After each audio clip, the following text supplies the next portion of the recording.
हाँ, तो मैं आपको ये कह रहा था कि आपने वीक 1 के अंदर जाना है, और वीक 1 में जाने के बाद यहाँ पर ये जो असाइनमेंट है, सब लोगों ने यहाँ पर दोबारा से अपनी असाइनमेंट को अपलोड करना है, ताकि ये रिक्वायरमेंट है।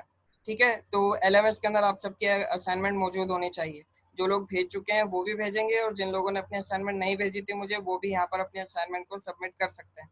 पहले पॉइंट तो ये हो गया कि आपको ये काम करना है। दूसरी चीज, यहाँ पर जब आप जाएंगे दोबारा से एलएमएस के अंदर ही,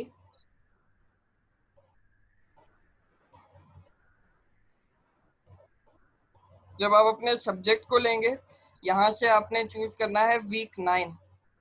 वीक 9 के अंदर अभी तक जो कुछ हमने पढ़ा है उसका कोर्स मटेरियल मैंने अपलोड कर दिया है, चैप्टर 1 और चैप्टर 2, यानी जो पावर पॉइंट की स्लाइड जो मैंने आपको भेजी थी शायद, वो यहाँ पर भी मैंने अपलोड कर दी है। जिन लोगों के पास नहीं हो वो यहाँ से डाउनलोड करके अपने चीज़ों को देख सकते हैं, ताकि उनके पेपर के अंदर मटेरियल उनके पास हो। ठीक है, ये 2 पॉइंट आपको याद रखने हैं। वीक 1 में जाएंगे आप तो आपको आपकी असाइनमेंट मिलेगी। वीक 9 के अंदर आप जाएंगे तो आपको यहाँ पर आपके कोर्स मटेरियल्स मिल जाएंगे। जो भी चीज़ हम पढ़ेंगे वो मैं यहाँ पर अपलोड करता रहूँगा, वीक 9 के अंदर, याद रखिएगा। ठीक है, अच्छा अब क्लास को शुरू करते हैं।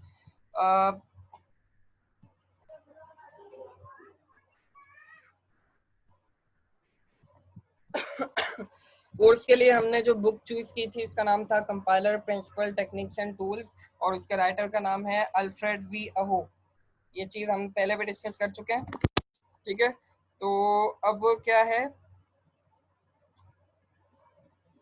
शुरू करते हैं। कंपाइलर की डेफिनेशन आप सबको मालूम ही होगी। कंपाइलर एक ऐसा प्रोग्राम है जो आपकी एक लैंग्वेज को ट्रांसलेट करता है दूसरी लैंग्वेज के अंदर।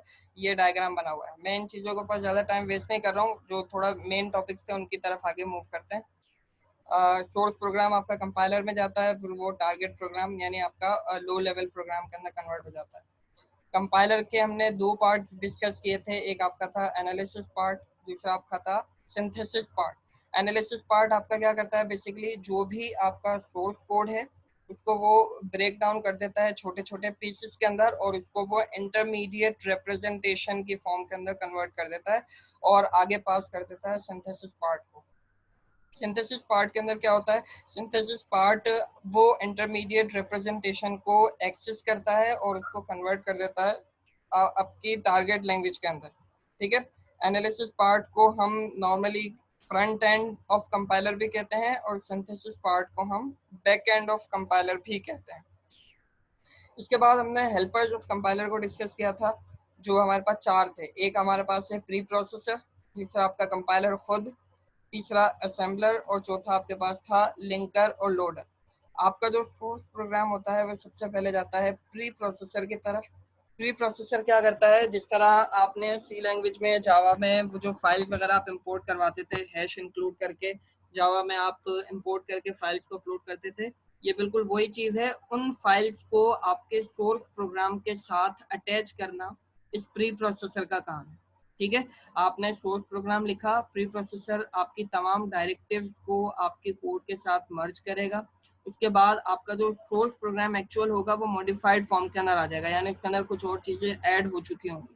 उसके बाद वो मॉडिफाइड सोर्स प्रोग्राम कंपाइलर की तरफ मूव होगा। कंपाइलर उसको कन्वर्ट करेगा असेंबली लैंग्वेज के अंदर। फिर वो टारगेट असेंबली लैंग्वेज में जो कन्वर्ट हुआ हुआ कोड होगा वो असेंबलर की तरफ जाता है। असेंबलर से असेंबलर उसको कन्वर्ट करता है रीलोकेटेबल मशीन कोड के अंदर। रीलोकेटेबल मशीन कोड अगर आपको याद हो तो मैंने आपको बताया था कि वो कोड होता है जो आपकी रैम के अंदर मुख्तलिफ जगहों पर पड़ा हुआ होता है। मतलब जहां पर कंपाइलर को आपकी रैम में जगह मिलती है वो उसको वहां वहां सेव कर देता है। रीलोकेटेबल कोड फिर आगे ट्रांसफर किया जाता है लिंकर और लोडर को। लिंकर आपका क्या करता है कि उन तमाम फाइल्स को एक जगह पर मर्ज करता है, और लोडर उन सबको कंबाइन करके आपकी एग्जीक्यूशन फेज में प्रोसेसर की तरफ लेकर चला जाता है। ये चीज़ें हमने डिस्कस की थी हेल्पर्स ऑफ कंपाइलर में। इन सबकी डेफिनेशन भी यहाँ पर आगे स्लाइड के अंदर लिखी हुई है, आप चाहें तो उनको पढ़ सकते हैं। प्री प्रोसेसर की अलग है, असेंबलर की अलग है, लिंकर और लोडर इन दोनों की अलग अलग है।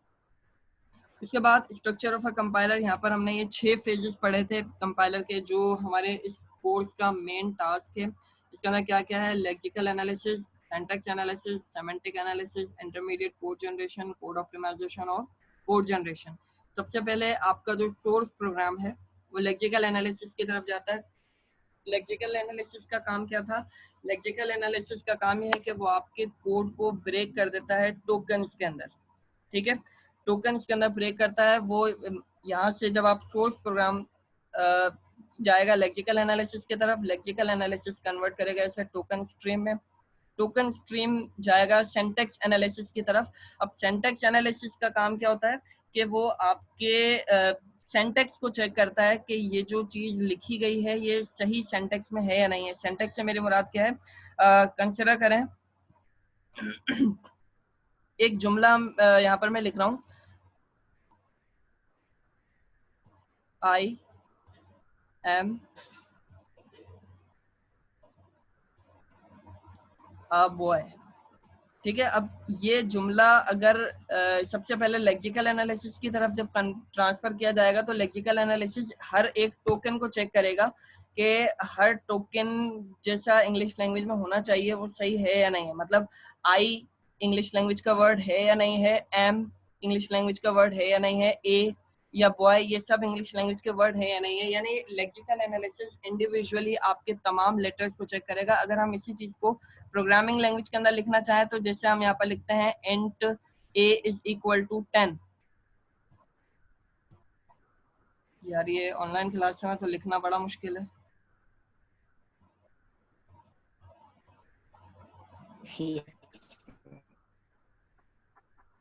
चलो अब ये int a is equal to 10 मैंने लिखा है, ये हमारी एक कंपाइलर की नॉर्मल सी एक लाइन है जो हम नॉर्मली सोर्स कोड के अंदर लिख रहे होते हैं। लेक्सिकल एनालिसिस इन तमाम टोकन्स को अलग अलग चेक करेगा। टोकन क्या है हमारा, इंट अलग है, ए हमारा वेरिएबल नेम है ये अलग है, इक्वल टू हमारा अलग टोकन होगा, 10 जो है हमारा अलग टोकन होगा।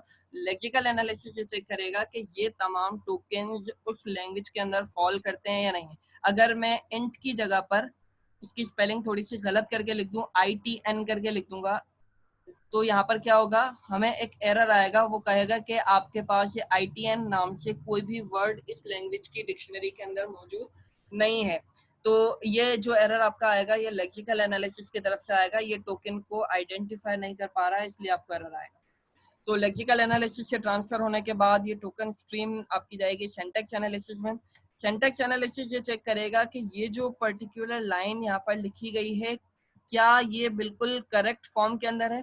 अब अगर हम इंग्लिश की एग्जांपल लें, जैसे मैंने यहाँ लिखा हुआ है आई एम अ बॉय, ये आई भी बिल्कुल सही वर्ड है, एम भी सही वर्ड है, ए भी सही वर्ड है, बॉय भी सही वर्ड है।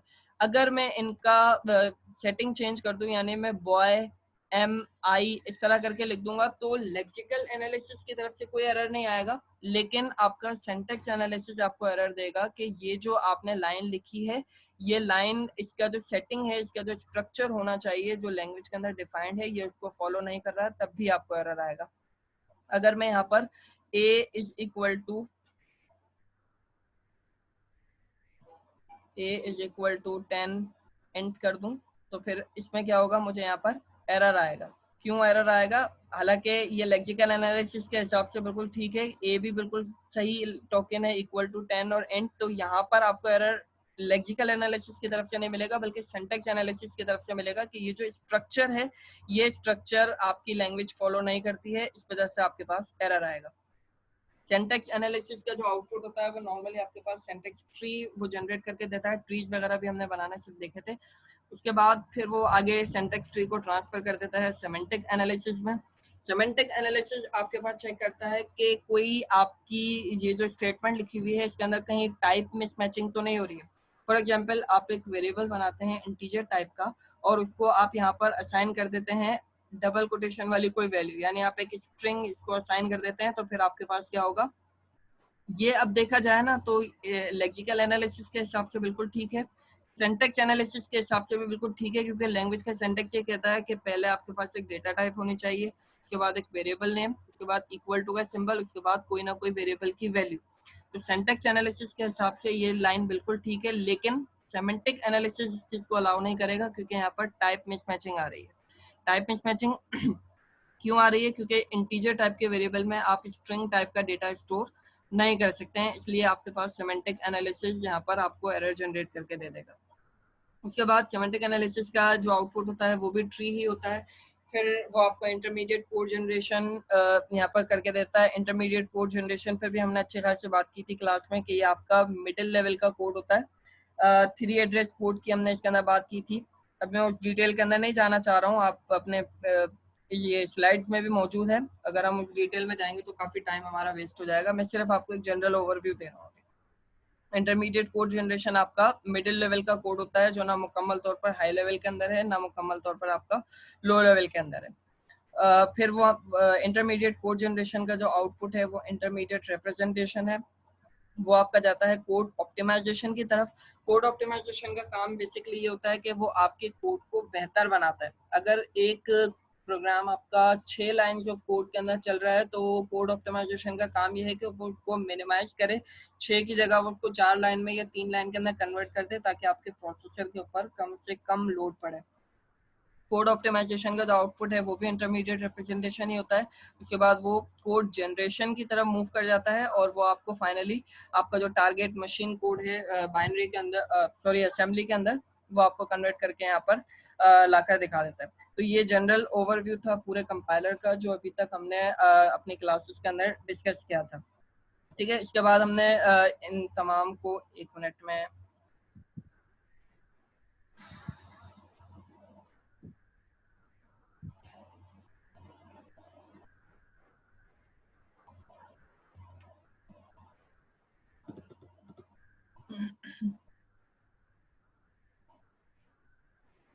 उसके बाद इन तमाम फेजेस का जो है यहाँ पर डिस्क्रिप्शन आपके पास मौजूद है। लेक्सिकल एनालिसिस के बारे में भी, इसका काम क्या क्या है, ये आपको टोकन जनरेट करके देता है वगैरह वगैरह। इसका दूसरा काम क्या है कि आपको वाइट स्पेसेस वगैरह बनाकर, वाइट स्पेसेस जो कमेंट्स वगैरह रिमूव करता है, ये सारी चीज़ें आप इनको अच्छी तरीके से पढ़ लीजिएगा। वैसे हम क्लास में भी डिस्कस कर चुके हैं।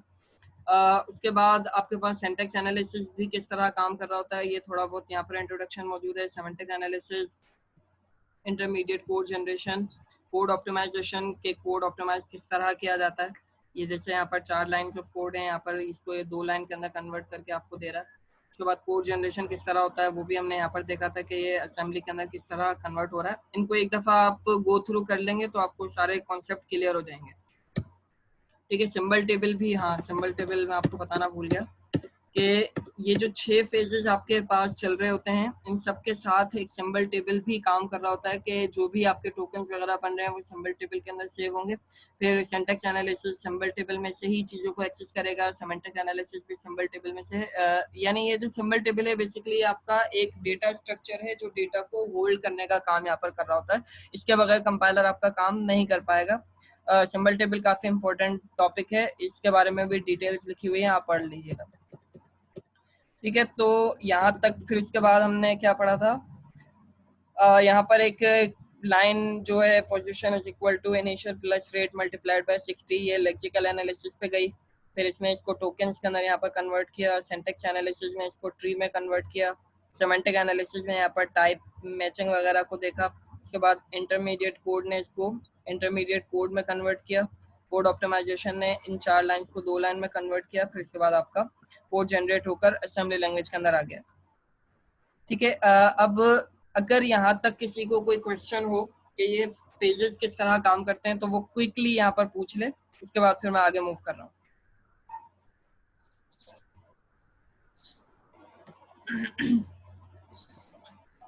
सर क्लियर है सर।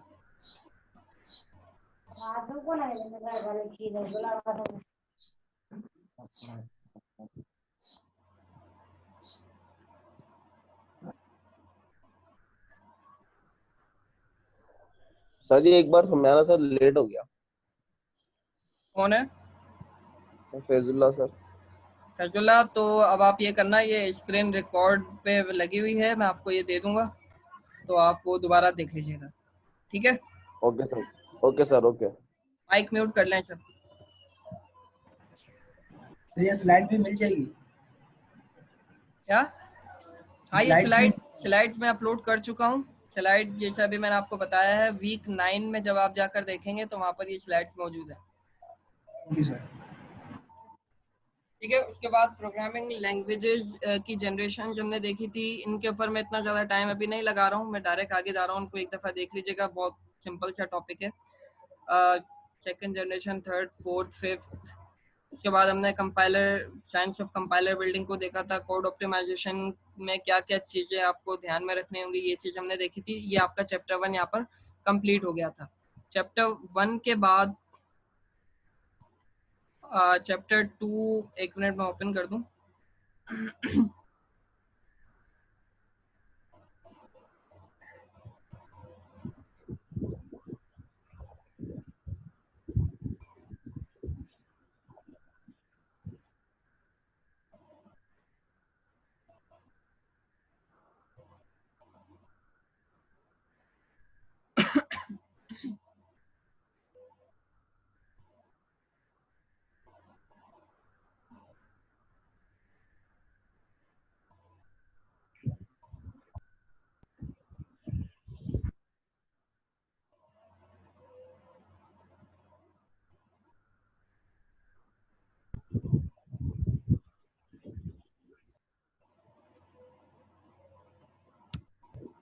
ठीक है, फिर स्क्रीन शेयर हो गई है श्रेया?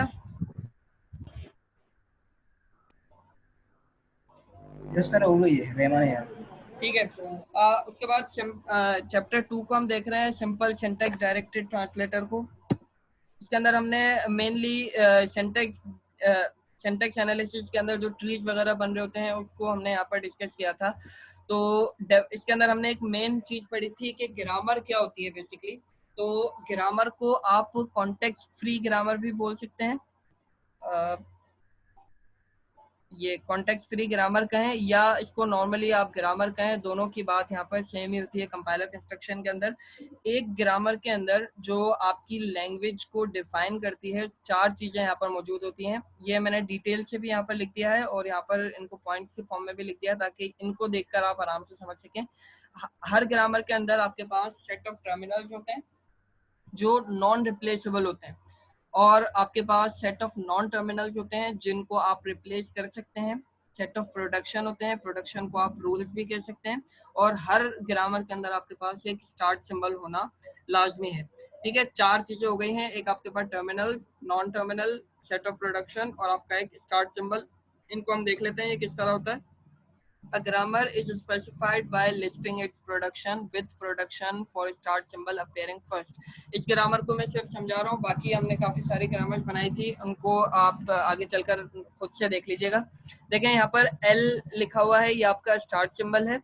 L, फिर ये एरो लगाकर हमने जो आगे D+D लिखा हुआ है, ये आपका एक प्रोडक्शन है, यानी ये आपका रूल है कि ये लैंग्वेज जो है L से स्टार्ट होगी और ये लैंग्वेज क्या कर सकती है, 2 डिजिट्स को आपस में प्लस कर सकती है। फिर नीचे L लिखकर हमने D-D लिखा हुआ है, यानी ये लैंग्वेज या तो प्लस करेगी 2 डिजिट्स को आपस में या माइनस करेगी, या ये लैंग्वेज सिर्फ और सिर्फ एक डिजिट को एक्सेप्ट करेगी, बस इस पर कोई ऑपरेशन परफॉर्म नहीं होगा। यहाँ पर इस L को आप यहाँ पर 3 अलग अलग तरीकों से लिख सकते हैं, या यहाँ पर L को आप 3 ये और का सिंबल लगाकर भी डायरेक्टली लिख सकते हैं, यानी ये 3 प्रोडक्शन अलग अलग लिखी जा सकती हैं, या इनको आप एक ही लाइन के अंदर और का सिंबल लगाकर लिख सकते हैं। जैसे L जो है ये आपका एक स्टार्ट सिंबल है, और एक चीज याद रखिएगा, जितने भी स्टार्ट सिंबल होते हैं वो सारे के सारे आपके पास रिप्लेसेबल होते हैं, यानी L को रिप्लेस किया जा सकता है D+D के साथ, या L को रिप्लेस किया जा सकता है D-D के साथ, या L को रिप्लेस किया जा सकता है सिर्फ और सिर्फ D के साथ। फिर ये जो D है आपका, ये खुद भी रिप्लेसेबल आपके पास चीज है। इस D को आप रिप्लेस कर सकते हैं 0 या 1 या 2 या 3, यहाँ से 0 से लेकर 9 तक आप किसी भी डिजिट के साथ इस D को रिप्लेस कर सकते हैं। तो ये आपकी जो ग्रामर है, ये ग्रामर करेगी क्या बेसिकली, या तो ये 2 डिजिट को प्लस करेगी या 2 डिजिट को माइनस करेगी, या ये सिंपली आपके पास एक डिजिट को एक्सेप्ट करेगी। इसके अलावा इस लैंग्वेज का कोई काम नहीं है। यहाँ पर देखें लिखा हुआ भी है L and D are non terminals. Non terminals कौन से होते हैं, जो रिप्लेस किए जा सकते हैं। एक चीज मैंने आपको और बताई थी कि नॉर्मली जो आपके पास नॉन टर्मिनल्स का आप इस्तेमाल करेंगे ग्रामर में, उनको आप कैपिटल लेटर्स के साथ शो करेंगे। यहाँ पर अगर आप देखें L और D जो है कैपिटल लेटर्स में ही मैंने लिखे हुए हैं, और L is a start symbol 2, यानी L जो है आपका स्टार्ट सिंबल भी है और L जो है आपका एक नॉन टर्मिनल भी है। स्टार्ट सिंबल आपका हर स्टार्ट सिंबल एक नॉन टर्मिनल होता है। 0 से लेकर 9 तक जो डिजिट्स हैं वो आपके टर्मिनल्स हैं, यानी टर्मिनल इन 0 से लेकर 1 तक जो आपके डिजिट्स हैं इनको आप फर्दर रिप्लेस नहीं कर सकते हैं किसी और टर्मिनल के साथ। ये चीज ध्यान में रखिएगा कि टर्मिनल कभी भी रिप्लेस नहीं होते हैं और नॉन टर्मिनल रिप्लेस होने के बाद ही अपना आउटपुट दे रहे होते हैं। All lines in this grammar represent production, यानी इस ग्रामर के अंदर मौजूद तमाम की तमाम लाइंस एक रूल डिफाइन कर रही हैं, यानी ये प्रोडक्शन को डिफाइन कर रही है। तो चारों चीजें अगर आप देखें जो हमने अभी ये पिछली स्लाइड के अंदर देखी थी, सेट ऑफ टर्मिनल्स भी इसमें आ गए, set of non terminals, production भी आ गए इसमें और एक स्टार्ट सिंबल भी आ गया। तो ये ग्रामर का कॉन्सेप्ट होपफुली आपको क्लियर हो चुका होगा, पहले भी क्लियर हो गया था और अगर आप भूल गए थे तो अभी आपको रिकॉल हो जाना चाहिए अभी तक, ठीक है। फिर इसके बाद यहाँ पर कुछ एग्जांपल्स हैं कि -5 को आप इस ग्रामर के थ्रू, ये ग्रामर थोड़ी सी अलग है पिछले ग्रामर से, ध्यान रखिएगा, ये ग्रामर अलग ग्रामर है और ये ग्रामर अलग ग्रामर है। डिफरेंट ग्रामर आपको कंपाइलर के इंस्ट्रक्शन में देखने को मिलेंगे।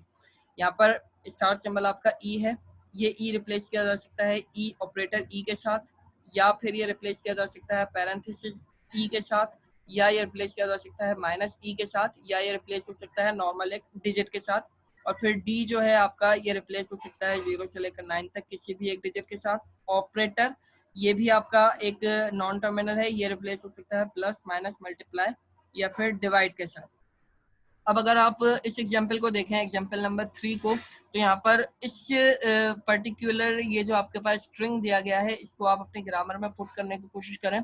सबसे पहली चीज किसी भी एग्जाम्पल को करते हुए आपने ये करनी है कि स्टार्ट सिंबल से ही शुरू करना है। आप डायरेक्टली डी से या ऑपरेटर से कभी भी अपने प्रोग्राम को अपनी लैंग्वेज को शुरू नहीं कर सकते हैं, आपको हमेशा स्टार्ट सिंबल ही स्टार्ट करना होगा। तो ई को मैंने सबसे पहले रिप्लेस किया यहाँ पर -e के साथ। -e से मैंने क्यों किया है, क्योंकि मुझे बाहर माइनस चाहिए, ठीक है, -e के साथ। फिर उसके बाद मैंने माइनस को वैसे ही छोड़ा, इस -e ये जो e मेरे पास आ रहा है ये खुद से नॉन टर्मिनल है, इस e को फिर मैंने रिप्लेस किया पैरेंथेसिस e के साथ, ये वाली प्रोडक्शन के साथ, ठीक है। फिर अंदर वाला जो पैरेंथेसिस के अंदर e है मेरे पास, उसको मैंने रिप्लेस किया है ये वाली प्रोडक्शन के साथ, e ऑपरेटर e के साथ यहाँ पर। अब आप देखें तो ये कुछ इस तरह का आपके पास आउटपुट बनता हुआ नजर आ रहा है। बाहर आपके पास माइनस है, फिर आपके पास एक e ऑपरेटर e। अब इन दोनों e को मैंने रिप्लेस किया है d के साथ, क्योंकि मेरे पास एक प्रोडक्शन मौजूद है कि मैं e को डायरेक्टली d के साथ रिप्लेस कर सकता हूँ। फिर ऑपरेटर को मैंने यहाँ पर प्लस के साथ रिप्लेस किया है। तो यहाँ पर अगर आप देखेंगे कि -7 + 5 ये वाली जो आपके पास स्ट्रिंग था पर्टिकुलर, ये इस लैंग्वेज से बिलोंग करता है, क्योंकि ये इसकी जो भी प्रोडक्शन है उनको फॉलो करते हुए इसने अपने आप में यहाँ पर स्ट्रिंग जनरेट करके दे दिया है। तो इस तरह ये 4 एग्जांपल्स मौजूद हैं, आप इनको डिटेल से देखेंगे तो आपको काफ़ी सारी चीज़ें अच्छे से क्लियर हो जाएंगी। उसके बाद ट्री के बारे में हमने अच्छी खासी चीज़ें पढ़ी थी। ट्री बेसिकली आपके पास क्या होता है, ट्री को भी अब इतनी डिटेल से मैं नहीं बता रहा अभी। इसमें ये 3 चीजें इंपॉर्टेंट है। द रूट, एक ट्री के अंदर आपके पास एक रूट होती है, root is labelled by start symbol, यानी रूट आपकी जो होती है वो स्टार्ट सिंबल ही होगा, हमेशा ये ध्यान में रखिएगा। Each leaf is labelled by a terminal, leaf क्या है, इस ट्री के जो भी चाइल्ड होंगे उनको हम यहाँ पर लीफ कह रहे हैं। Each leaf is labelled by a terminal, और ये क्या है आपका नल स्ट्रिंग है, यानी इसको हम ब्लैंक भी छोड़ सकते हैं। Each interior node is labelled by a non terminal. एक चीज को ध्यान में रखिएगा कि जो आपका स्टार्ट सिंबल है, यानी जहां से आपका ट्री शुरू होगा वो आपका हमेशा रूट इसको कह रहे हैं, या इसको आप स्टार्ट सिंबल कह लें। उसके बाद जो आपके लीफ होंगे, यानी उस ट्री के सबसे आखिरी जो चाइल्ड होंगे ना, जो सबसे नीचे वाली डेप्थ के अंदर आ रहे होंगे, वो सारे के सारे या तो आपके टर्मिनल्स होंगे, यानी वो नॉन रिप्लेसेबल होंगे, उनको रिप्लेस नहीं किया जा सकता, या फिर वो ब्लैंक होंगे, यानी उनकी जगह पर कुछ भी नहीं होगा। उनके अलावा रूट और जो सबसे आखिरी चिल्ड्रन होंगे ट्री के अंदर, उनके बीच के अंदर जितनी भी नोड्स होंगी ट्री के अंदर, उनको उन्होंने यहाँ पर नाम दिया है इंटीरियर नोड, या आप उनको नॉन टर्मिनल कह सकते हैं कि वो रिप्लेस किए जा सकते हैं।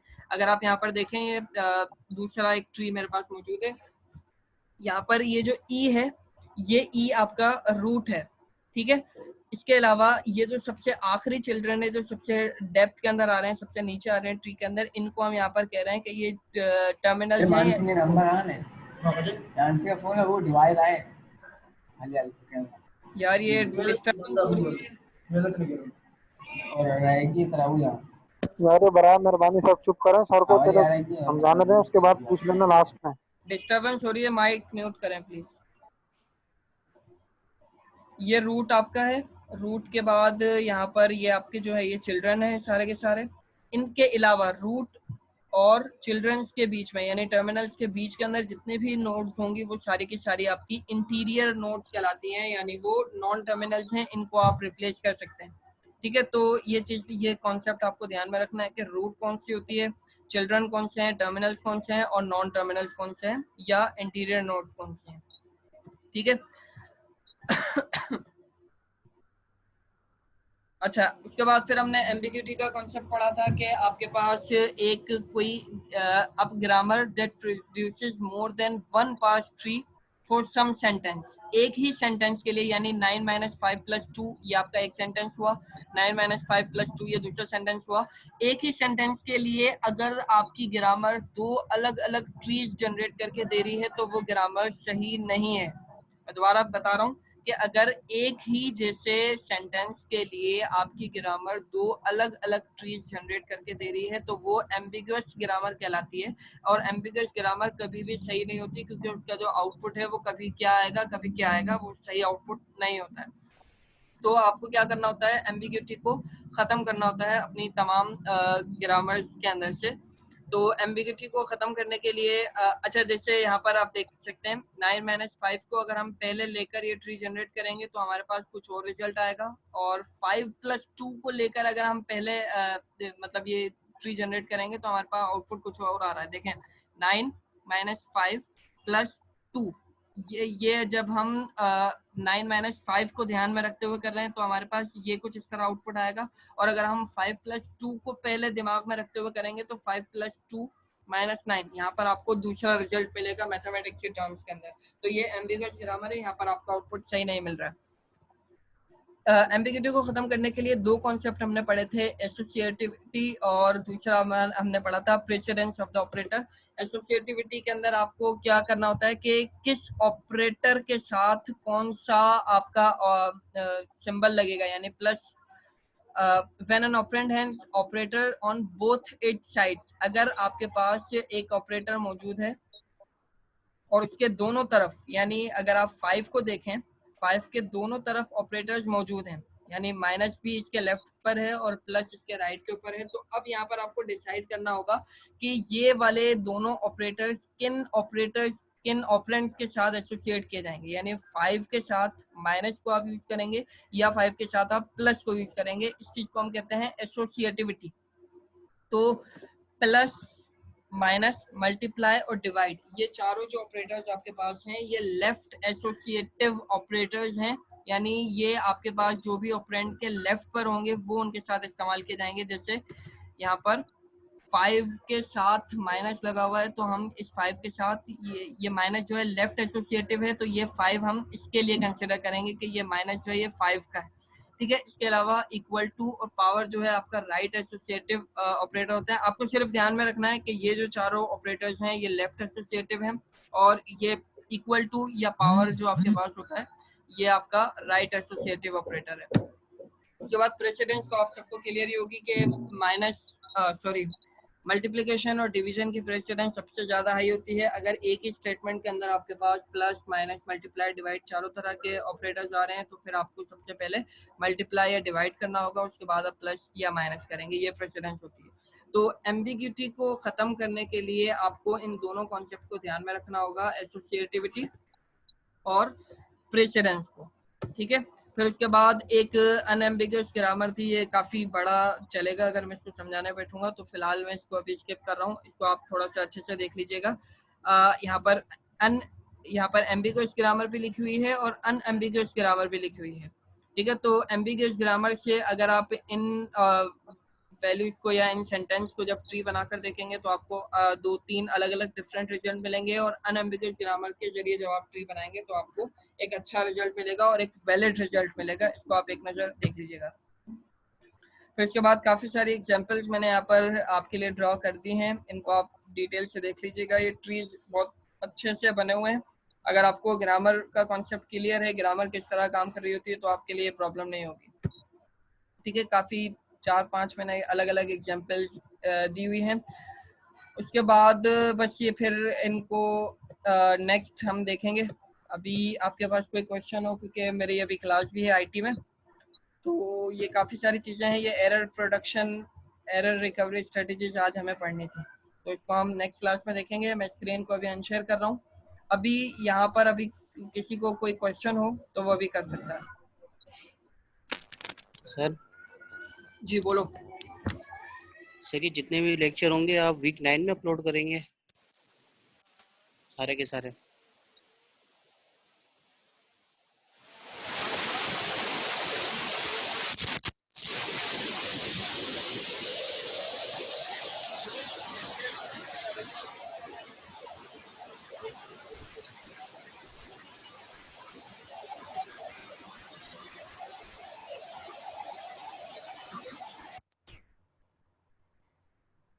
और कोई?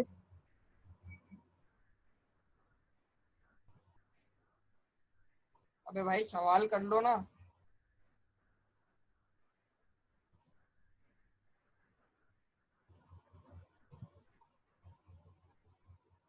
कोई क्वेश्चन नहीं है? अरे सब सो तो नहीं गए, मुझे ऐसा लग रहा है।